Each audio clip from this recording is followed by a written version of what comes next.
안녕하십니까. 이화이한영 세무부문 이소연 파트너입니다.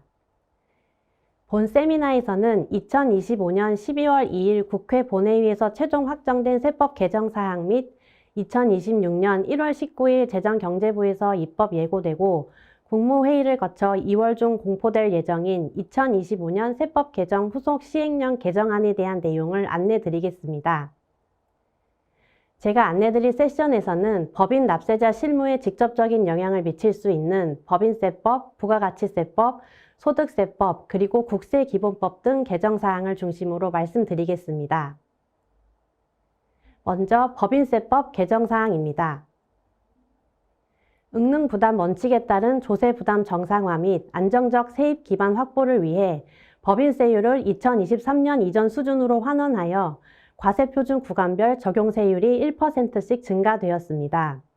본 개정사항은 2026년 1월 1일 이후 개시하는 사업연도부터 적용되므로 세율 변경을 전제로 수립된 사업계획 및 중장기 재무 예측에 미치는 영향을 점검하실 필요가 있으며 아울러 해당 세율 변경에 따른 이연법인세 자산 부채의 재측정 여부 및 그 재무제표상 영향도 함께 검토하실 필요가 있습니다.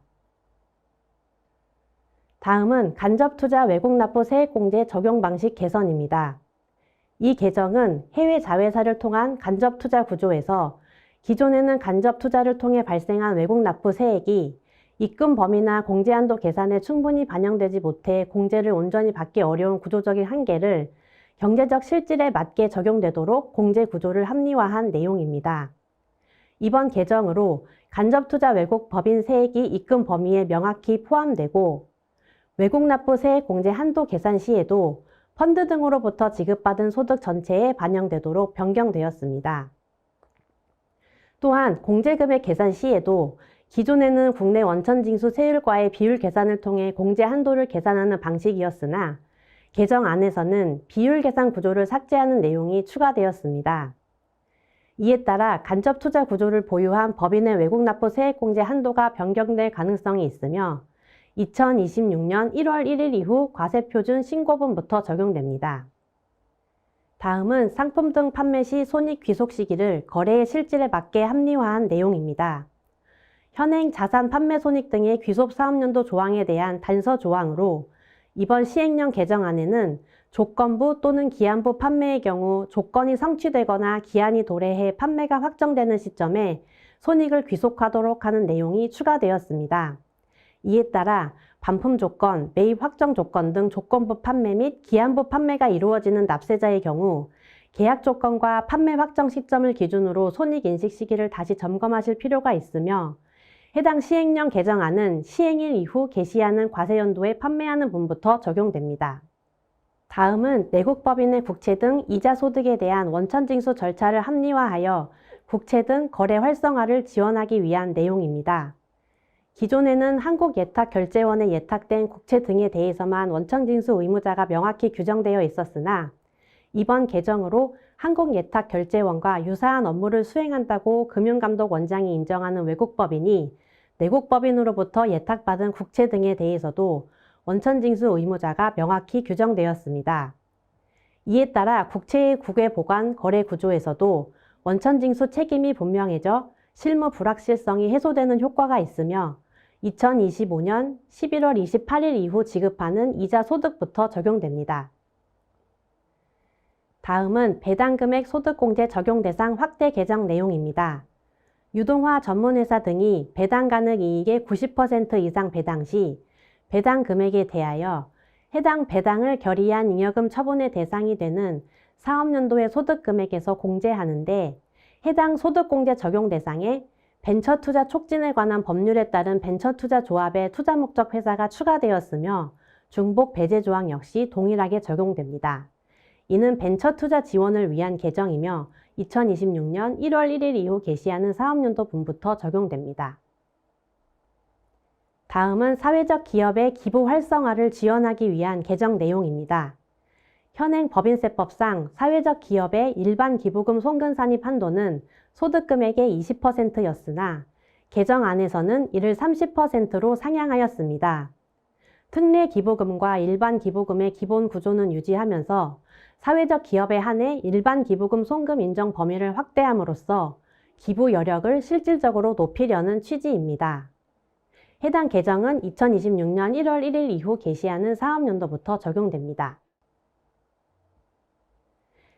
다음은 연결납세 제도에 대한 보완 내용으로 가산세, 사후관리, 그리고 적용 대상 측면에서 개정이 이루어졌습니다.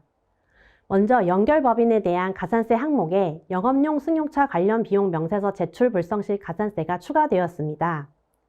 연결납세를 적용하고 계신 연결자법인의 경우 연결법인세액의 납부 기한까지 해당 법인 개별 귀속세액을 연결모법인에 지급해야 하는데 관련 가산세에 업무용 승용차 관련 비용 명세서 제출 불성실 가산세가 추가되었으며 이는 2026년 1월 1일 이후 개시하는 연결사업연도의 소득에 대한 법인세액을 계산하는 경우부터 적용됩니다. 다음 개정 내용은 연결 납세 방식이 취소되거나 배제되는 경우 결손금 사후 관리로 인한 과도한 입금, 송금 산입을 완화하기 위한 내용입니다. 기존에는 연결 납세 승인 후 5년 이내 취소 또는 배제 시 결손금을 공제받은 법인과 다른 연결법인 모두에 대해 결손금이 일률적으로 입금 또는 송금으로 산입되는 구조였습니다. 이번 개정으로 결손금에 대해 실제로 대가를 지급한 경우에는 입금 또는 송금 산입에서 제외하도록 예외 규정이 신설되어 실질에 맞는 과세가 이루어지도록 개선되었습니다. 연결납세는 절세 효과도 있지만 제도 운영에 따른 관리 부담과 리스크도 함께 수반된다는 점을 상기시켜주는 조항이며 개정 내용은 2026년 1월 1일 이후 취소 배제되는 분부터 적용됩니다. 다음은 연결납세 적용 제외 법인 중에서도 성실신고 확인을 받는 소규모 법인을 관리 대상에 포함하여 조세 회피를 방지하기 위한 내용입니다. 기존에는 연결납세 적용 제외 법인 중 일부 법인만 성실신고 확인 대상이었으나 이번 개정으로 성실신고 확인서를 제출하는 소규모 법인도 연결납세 적용 제외 법인에 추가되었습니다. 이에 따라 해당 법인은 성실신고 확인 절차를 이행해야 하며 해당 개정안은 영시행일 이후 개시하는 사업연도부터 적용됩니다. 다음은 부가가치세법 개정 사항에 대해 안내드리겠습니다. 최근 몇 년간 부가가치세 영역에서는 세원관리 강화를 위한 개정이 계속되고 있는데 이번 개정에서도 그 흐름이 분명히 나타나고 있습니다. 첫 번째 개정 내용은 플랫폼 거래 확대에 따라 판매, 결제에 대한 대행 및 중개와 관련된 과세자료 제출 대상을 확대하여 세원 투명성을 제고하기 위한 내용입니다. 기존에는 국내 사업자를 중심으로 자료 제출 의무가 부과되었으나 이번 개정으로 동일 유사한 사업을 수행하는 비거주자 및 외국법인까지 제출 대상이 확대되었습니다.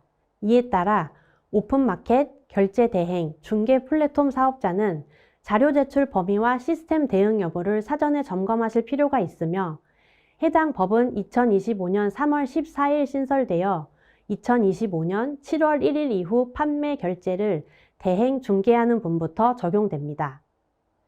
다음으로 납세 의무자에게 실질적인 사업 운영 현황을 입증할 수 있는 증빙 자료 제출 의무가 신설되었습니다. 이 개정은 명의 위장, 형식적 사업자에 의한 조세 탈루를 방지하기 위하여 납세 의무자에게 실질적인 사업 운영 여부를 입증할 책임을 강화한 내용입니다. 기존에는 장부나 기본 서류 중심으로 자료 제출 의무가 규정되어 있었으나 이번 개정으로 실제 인력, 시설, 거래 등 사업 실체를 확인할 수 있는 증빙 자료까지 제출 대상에 포함되었습니다. 이에 따라 과세관청의 요구 시에는 단순 서류 제출을 넘어 실질적 사업 활동을 입증할 수 있는 자료를 사전에 관리하실 필요가 있습니다. 시행령 개정안에 열거된 증빙 자료의 종류로는 임대차 계약서, 전대차 계약서 사본, 전기요금, 수도요금, 가스요금 및 통신요금 납부 내역, 근로계약서 사본, 사무실 도면, 내 외부 사진, 택배 서비스 등 이용 내역, 그 밖에 위와 유사한 자료가 있으며 이는 2026년 1월 1일 이후 제출 요구분부터 적용됩니다. 다음은 현금 거래에 대한 과세 기반을 확충하기 위하여 현금 매출 명세서 제출 의무 업종을 추가한 개정 내용입니다. 기존 특정 전문직과 일부 업종에 한정되었던 제출 의무가 이번 개정으로 미디어 콘텐츠 창작업까지 확대되었으며 2026년 4월 1일 이후 신고분부터 적용됩니다. 현금 거래 비중이 있는 사업자나 오프라인 거래가 많은 업종, 특히 이번에 추가된 미디어 콘텐츠 창작업을 영위하는 납세자의 경우 신고 프로세스와 내부 관리 체계를 다시 한번 점검하실 필요가 있겠습니다. 다음은 외국 항행 용역에 대한 부가가치세 영세율 적용 범위를 명확히 하여 해석상 혼선을 해소하기 위한 개정 내용입니다. 기존에는 외국 항행 용역의 영세율 적용의 대상이 운송 주체와 계약 구조에 따라 다소 불명확한 측면이 있었는데 이번 개정으로 화주 또는 다른 운송 주선 사업자에게 제공하는 국제 운송 용역까지 영세율 적용 대상임을 명확히 규정하였습니다. 이에 따라 국제 복합 운송이나 재위탁 구조에서도 영세율 적용 가능 여부를 보다 명확히 판단할 수 있게 되며 영시행일 이후 공급하는 분부터 적용됩니다. 다음은 소득세 개정 사항에 대해 안내 드리겠습니다. 첫 번째 내용은 자본준비금 감액배당 과세 범위 합리화입니다. 법인 배당 시 세법에서는 기업회계 기준에 따른 회계 처리 방식을 수용하여 회계 처리된 배당 재원별로 구분하여 과세됨에 따라 이익잉여금을 재원으로 한 배당의 경우 이익의 분배로 보아 배당 소득이 과세되나 자본잉여금을 배당 재원으로 한 경우 통상 주주가 출자한 금액을 환급받는 것으로 보아 주당 취득가액을 감액하고 배당소득 비과세해 왔습니다. 단 주식 취득가액을 초과하는 감액배당은 기존에 출자한 금액을 환급받은 것으로 볼 수 없으므로 법인주주에 한하여 해당 초과분에 대해 배당소득이 과세되어 왔으며 다만 개인주주의 경우 개별 취득가액 파악이 곤란하여 집행 가능성을 감안하여 취득가액 초과분에 대해 비과세되어 왔습니다. 그러나 집행 가능성 확보 차원에서 주식 양도소득세 부과 대상인 대주주 등을 대상으로 자본준비금 감액 배당 시 개인주주의 경우에도 취득가액 초과분에 대해 배당소득으로 과세되도록 개정되었습니다. 즉, 주주 유형에 따라 과세 여부가 달라지게 되므로 법인이 배당을 결정 및 집행하는 단계에서 상장법인의 대주주 및 중소 중견기업 소액주주를 제외한 비상장법인의 주주에 대한 자본준비금 감액 배당 시 배당금을 전액 비과세로 오인하여 원청 징수를 누락하지 않도록 주의해야 할 것으로 판단됩니다. 다음은 이중과세 조정을 위한 실지거래가액 산정 방법을 보완한 내용입니다. 기존에는 특수관계 법인 외의자에게 시가보다 높게 양도한 경우 증여세 과세 여부에 따라 실지거래가액을 조정해 왔습니다. 개정 내용에서는 이를 유지하면서 법인세법에 따라 배당 등으로 이미 소득 처분된 금액이 있는 경우 양도가액에서 해당 소득 처분 금액을 차감하도록 명확히 했습니다. 또한 관련 시행령 신설을 통해 특수관계가 아닌 법인의 고가 양도 시 양도가액에서 제외되는 금액을 명확히 규정하였습니다. 양도자가 주주 등인 경우 배당으로 소득 처분된 금액이나 양도자가 주주, 임원, 법인, 개인사업자가 아닌 경우 기타 소득으로 처분된 금액은 실지거래가액 산정 시 양도가액에서 제외하도록 하였습니다. 이를 통해 동일 금액에 대한 중복과세를 방지하고 과세의 합리성을 제고하려는 취지이며 해당 개정은 2026년 1월 1일 이후 양도분부터 적용됩니다. 다음은 자녀 수에 따른 보육수당 비과세 한도 확대입니다. 기존에는 근로자 또는 배우자가 6세 이하 자녀 보육과 관련하여 받는 보육수당에 대하여 월 20만 원 한도 내의 비과세였으나 자녀 수에 비례한 양육비 부담을 완화하기 위하여 자녀 1인당 월 20만 원으로 보육수당 비과세 한도가 확대되었습니다. 이는 근로자의 실질적인 양육 부담을 완화하려는 취지로 기업의 복지제도 및 보상체계에도 간접적인 영향을 줄 수 있는 개정사항입니다. 다음으로 상용 근로자에 대한 간이지급 명세서 월별 제출 시기가 27년 1월 1일 이후로 한시적으로 유예되었습니다. 이는 납세 협력 부담을 완화하기 위한 조치로 급여, 원천세 실무를 담당하는 부서에서는 적용 시기와 유예 범위를 정확히 확인하실 필요가 있겠습니다. 이번 개정은 신용카드, 현금영수증 가맹점의 발급 의무 규정을 현실에 맞게 보완한 내용입니다. 원칙적으로는 거래 사실과 다른 발급이나 발급 거부가 금지되지만 개정안에서는 합산 발급 대상을 명확히 확대하고 동시에 합산 발급 예외도 제도적으로 허용하였습니다. 대규모 점포, 체육시설, 여행업 등에서 판매 시점 정보관리 시스템이나 전세적 자원관리 시스템을 활용하는 경우 다른 사업자의 매출과도 합산 발급이 가능하도록 한 것입니다. 이를 통해 사업자의 행정 부담을 줄이고 실무 혼선을 해소하려는 취지이며 이는 2026년 1월 1일 이후 재화나 용역 공급분부터 적용됩니다. 다음은 국외주식 거래명세서 수집 근거를 명확히 한 내용입니다. 기존에는 금융투자업자가 파생상품과 주식 거래 내역을 제출하도록 하면서 양도소득세 과세에 필요한 자료로 주권상장법인 대주주 주식 거래 내역을 수집해 왔습니다. 개정안에서는 여기에 국외주식 거래 내역을 명시적으로 추가해 국외주식 양도소득에 대한 과세자료 확보 근거를 분명히 했습니다. 이는 세원관리 강화를 위한 조치로 2026년 1월 1일 이후 발생하는 거래부터 적용됩니다. 다음은 야간 근로수당 등이 비과세되는 생산직 근로자 대상 범위를 확대하는 내용입니다.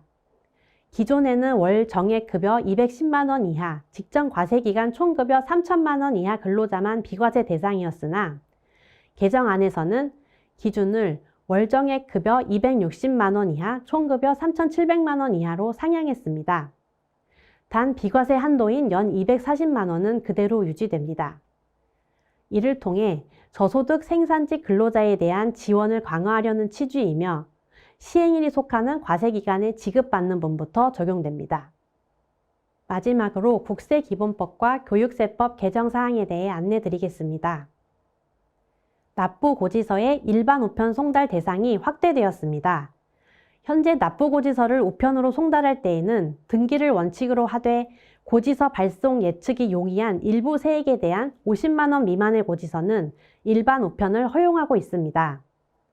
행정비용 절감 및 제도의 실효성을 제고하기 위하여 2026년 1월 1일 납부고지서 발송분부터는 원천징수 이행상황 신고 후 미납부, 과소납부에 따른 납부고지서의 경우에도 일반 우편 발송을 허용하는 것으로 개정이 되었으며 법인 실무 담당자 입장에서 고지서 수령 여부 관리가 더욱 중요해질 것으로 판단됩니다.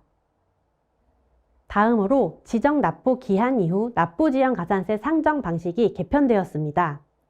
기존 납부지연 가산세는 법정 납부기한의 다음 날부터 납부일까지 매 1일 경과시마다 미납세액의 0.022%의 지연이자가 가산되었으나 납세자가 직접 1단위 가산세를 계산 및 납부하는 불편함을 완화하고자 지정 납부기한 경과 이후부터는 매 1월 경과시마다 미납세액의 0.67%, 즉 1단위 이자율인 0.022%에 약 30.451을 곱한 월단위 이자율을 적용하도록 하였습니다.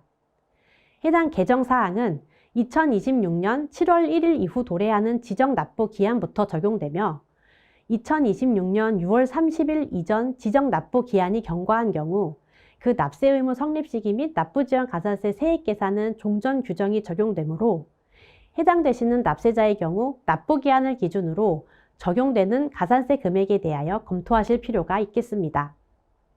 다음은 확정신고 기한 내 예정 중간 신고와 관련된 가산세 감면 요건을 명확화한 내용입니다.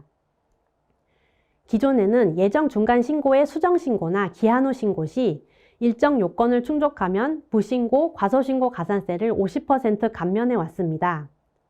개정안에서는 감면 요건을 정비해 확정신고, 법정신고 기한까지 예정 중간 신고를 수정 신고한 경우와 예정 중간 신고 기한 후 신고를 한 경우로 구분해 명확히 규정하여 실무상 해석 혼선을 줄이고자 하였습니다. 해당 개정사항은 2026년 1월 1일 이후 신고분부터 적용됩니다. 이번 개정은 납세자 보호위원회 심의 요청과 관련한 절차를 신설한 내용입니다. 세무조사 과정에서 심의 요청 내용에 미비점이 있는 경우 과세관청이 10일 이내 보정 요구 기간을 부여할 수 있도록 했습니다. 또한 원칙적으로 이 10일 이내 처리하되 부득이한 사유가 있으면 5일 범위에서 한 차례 연장하고 그 사유를 통지하도록 했습니다. 이를 통해 절차적 명확성을 높이고 납세자의 권리 보호를 강화하려는 취지이며 2026년 1월 1일 이후 개시되는 세무조사부터 적용됩니다. 다음은 교육세법 개정 사항으로 금융보험업에 적용되는 교육세 과표 구간 및 해당 구간 적용 세율 추가에 대한 내용입니다. 1981년 교육세 도입 이후 현재까지 과세체계 변동이 없었으므로 그간의 금융보험업 성장률 등을 고려하여 수익금액 1조 원 과표 구간이 신설되었으며 1조 원 초과 수익금액에 대하여 적용되는 세율이 1%로 추가되었습니다. 이는 과세 형평 제고 차원의 개정으로 신설 과표 구간에 해당하는 초대형 금융보험회사는 약 60개로 추정되며 이에 해당하시는 납세자의 경우 세부담 증가 여부를 사전에 검토하실 필요가 있겠습니다. 이상으로 2026년 개정 세법 중 법인 납세자를 중심으로 한 주요 내국세법 개정 사항에 대해 살펴보았습니다. 이번 개정은 세율 인상, 과세 대상 확대, 신고 절차 보완, 가산세 합리화 등 기업의 세무실무 전반에 영향을 미칠 수 있는 내용이 다수 포함되어 있습니다. 사전에 점검이 필요하신 사항이 있으시면 저희 EY 한영 세무팀과 언제든지 상의해 주시기 바랍니다. 경청해 주셔서 감사합니다.